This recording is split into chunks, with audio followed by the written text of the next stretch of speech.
You know, on Sunday, the crowd was wild with joy. Hosanna to the Son of David. Blessed is he who comes in the name of God our Father.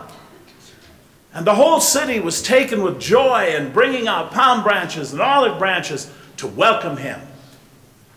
And then, just a few days later, those same people filled with hate and bloodlust were crying out, "Crucify him! Crucify him!"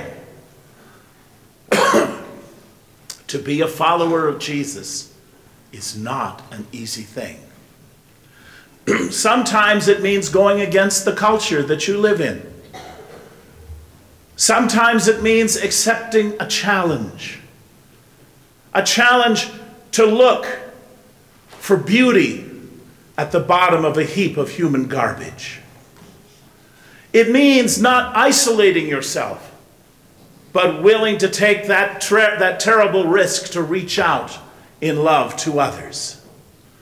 And sometimes it means being a fool in the eyes of the world. In much the same way that the little donkey in the children's story by G.K. Chesterton was called a fool by the other animals in the barnyard because he carried a man on his back. Yet the little donkey said, "A fool you may call me, and so indeed I may be.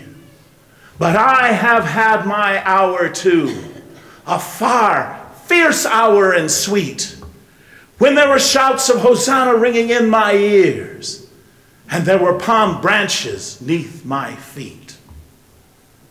My sisters and brothers, I invite you to come and join us this week as we follow Jesus in the greatest story ever told, as we see once more the great mysteries of our salvation.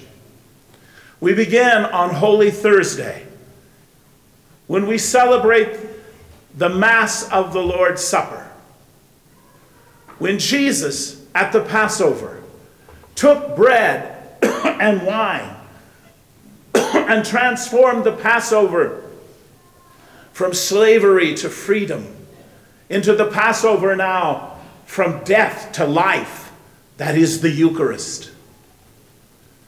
We invite you to join us on Friday at noon down at the courthouse with Father Darren, or here at 3 o'clock for the Stations of the Cross, as we follow Jesus as he journeys from Pilate to the grave.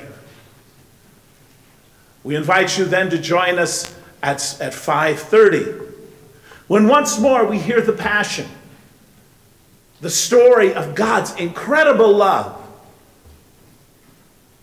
That love that says, you matter, you're important, so important to God that he was willing to die for us. And we follow that story once more. And then we venerate the cross, because Jesus' act of pure, total love for each one of us transformed that symbol of pain, suffering, and unspeakable death into the greatest symbol of love the world has ever known. And we invite you to join us in a very special way for the Easter Vigil. I know it's a long liturgy.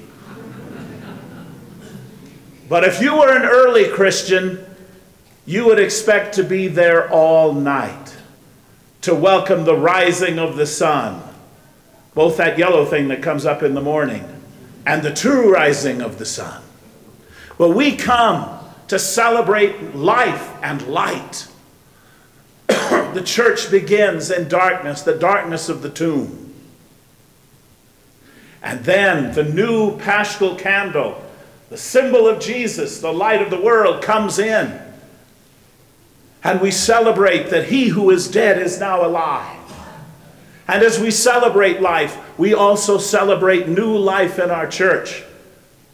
With 21 baptisms, adults and one little baby, and children. And as we celebrate more than 40 people coming to be with us as members of our church. And then, of course, on Easter Sunday, we celebrate the empty tomb with Mary Magdalene, as she realizes he is alive. So we invite you to join us at each of these things as we celebrate God's love, as we celebrate this overwhelming gift God has given us, and we hear once more the stories of our salvation.